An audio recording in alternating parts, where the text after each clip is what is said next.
Guys welcome back to Ravi creative junction. तो friends, सरकार जून में दे सकती है ईपीएफओ का बड़ा एक तोहफा। मैं आपको बता दूं कि ईपीएफओ सदस्यों के लिए 7,500 की ग्रांटेड न्यूनतम पेंशन की मांग जोरों पर है। जून 2025 में मिल सकता है। जब आप पूरी जानकारी क्या है बताने वाला हूं, लेकिन इससे पहले अगर आप मेरे चैनल पर पहली बार हैं, अब तक अपने मेरे चैनल को सब्सक्राइब नहीं किया तो प्लीज चैनल को सब्सक्राइब कीजिए, बेल आइकन प्रेस करना ताकि जो भी ऐसा लेटेस्ट अपडेट हो सबसे पहले नोटिफिकेशन आपको प्राप्त। वीडियो को बिना देर के शुरू करते हैं और आपको बता दें कि सबसे पहले आपको ईपीएफओ पेंशन यानी कि आज के दौर में जब महंगाई आसमान छू रही है, ऐसे में बुजुर्गों को बुढ़ापे में सहारा देने वाली पेंशन स्कीम की अहमियत और भी बढ़ जाती है। EPFO employ provident fund organisation से जुड़े करोड़ों कर्मचारियों के लिए एक बड़ी उम्मीद जगी है। 7,500 की ग्रांटेड न्यूनतम पेंशन की मांग पर सरकार जून 2025 तक कोई बड़ा फैसला ले सकती है। यह मुद्दा लंबे समय से उठ रहा है, अब इसमें गति आती दिखाई दे रही है।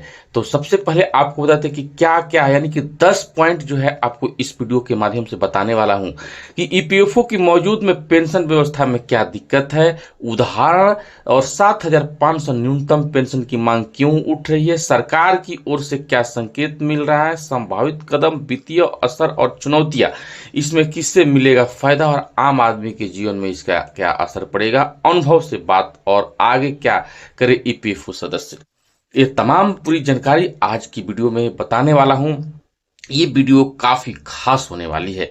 तो आपको बताते हैं कि ईपीएफओ की मौजूदा पेंशन व्यवस्था में क्या दिक्कत है। ईपीएफओ की व्यवस्था में, पेंशन व्यवस्था में सबसे बड़ी दिक्कत यह है कि पेंशन राशि बेहद कम है। ज्यादातर रिटायर्ड कर्मचारी को केवल 1,000 से 2,500 रुपये प्रति माह मिलते हैं, जो आज की महंगाई में पर्याप्त नहीं है। ना तो ये रकम रोजमर्रा के खर्चों के पूरा कर पाती है और ना ही बुजुर्ग को किसी भी तरह की आर्थिक स्वतंत्रता देती है। ऊपर से पेंशन की गणना करने वाला फॉर्मूला भी जटिल है, जिससे बहुत लोगों को उनका हक भी पूरी तरह से नहीं मिल पाता है। मौजूदा ईपीएस पेंशन एम्प्लॉय स्कीम के तहत ज्यादातर कर्मचारी को 1,000 से 2,500 रुपये प्रति माह की पेंशन मिल रही है। यह राशि आज के खर्चों से हिसाब से बहुत कम है। बिजली का बिल, दवाई, राशन सब कुछ महंगा हो चुका है। बहुत सारे बुजुर्ग ऐसे जो केवल इसी पेंशन पर निर्भर हैं और परिवार में सपोर्ट नहीं करता है। उदाहरण के तौर पर आपको समझेंगे कि आपको बता दें कि मेरे ही मोहल्ले में रहने वाले आपको जो है मोहन सिंह जो है 25 साल तक प्राइवेट फैक्ट्री में नौकरी की, जब अब उन्होंने केवल 1,200 रुपये प्रति माह पेंशन मिल रही है। और वो कहते हैं कि इतने तो सिर्फ दवाइयां ही आ जाती है, बाकी खर्च तो बेटे से मांगने पड़ते हैं। आपको बताते चलो 7,500 न्यूनतम पेंशन की मांग क्यों उठ रही है। तो 7,500 न्यूनतम पेंशन की मांग इसलिए उठ रही है क्योंकि मौजूदा पेंशन राशि बहुत ही कम है, जिससे बुजुर्गों का गुजारा करना मुश्किल हो गया। महंगाई के इस दौर में 1,000 या 1,500 महीने की पेंशन से ना तो दवाइयाँ खरीदी जा सकती है और ना ही रोजमर्रा की जरूरतों को पूरा होती है। इसलिए पेंशन भोगी और कर्मचारी संगठन की ओर से लंबे समय से मांग की जा रही है, उन्हें कम से कम आपको बताते चलें कि 7,500 की गारंटीड पेंशन योजना देने की, ताकि बुढ़ापा उन्हें आर्थिक और मानसिक सहारा मिल सके।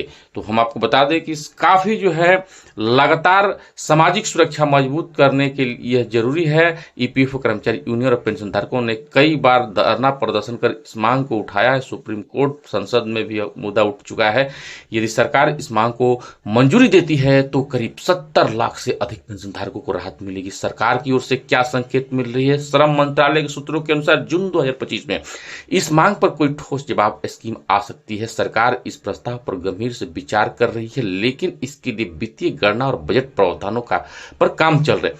संभावित कदम, पेंशन राशि को 7,500 करने का न्यूनतम पेंशन गारंटी स्कीम लाई जा सकती है। इस स्कीम के चरणबद्ध तरीके से लागू किया जा सकता है, जैसे पहले 4,000 से फिर 6,000 और अंत में 7,500 तक। तब वित्तीय असर और चुनौतियां आपको बताते चले कि मौजूदा ईपीएस लाभार्थी लगभग 70 लाख है। न्यूनतम पेंशन बढ़ाने पर खर्च करीब 84 करोड़ प्रति वर्ष। वित्तीय मंत्रालय की राय विचाराधीन, लेकिन बजट सीमा।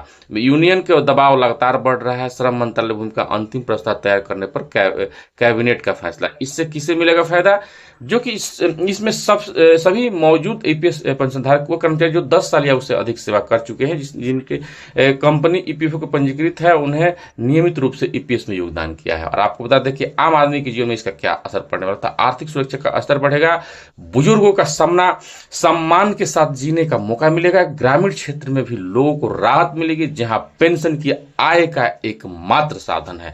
तो हम आपको बताते चले कि ये जो है, जो सरकार की जो आर्थिक स्थिति है वो काफी जो है होने वाली है।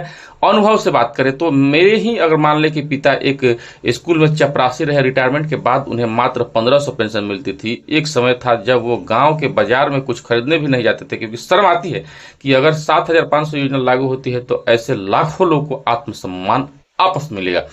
आपको बता दें कि अपने पेंशन रिकॉर्ड पर ईपीएफ योगदान की जांच करें। ईपीएफ पोर्टल पर अपना union universal account number update देखें, यूनियन की मीटिंग्स या सार्वजनिक फोरम में भाग ले और आवाज उठाएं। आपको बताते चले 7500 की न्यूनतम पेंशन की मांग सिर्फ एक आर्थिक मदद नहीं, बल्कि यह उन करोड़ों लोगों को आत्मसम्मान और सुरक्षित जीवन की गारंटी जिन्हें देश की उन्नति में वर्षों तक मेहनत की। यदि सरकार इस दिशा में सकारात्मक निर्णय लेती है तो सामाजिक न्याय के दिशा में एक बड़ा कदम होगा। आपको बता दें कि सरकार जो है, अब सरकार को इस विषय पर जल्द और स्पष्ट निर्णय लेनी चाहिए ताकि बुजुर्गों का जीवन सुगम और गरिमामय बन सके। अपने आने वाले जून 2025 में जब संसद का सत्र शुरू होगा तब इस मुद्दे पर सबकी निगाहें रहेगी।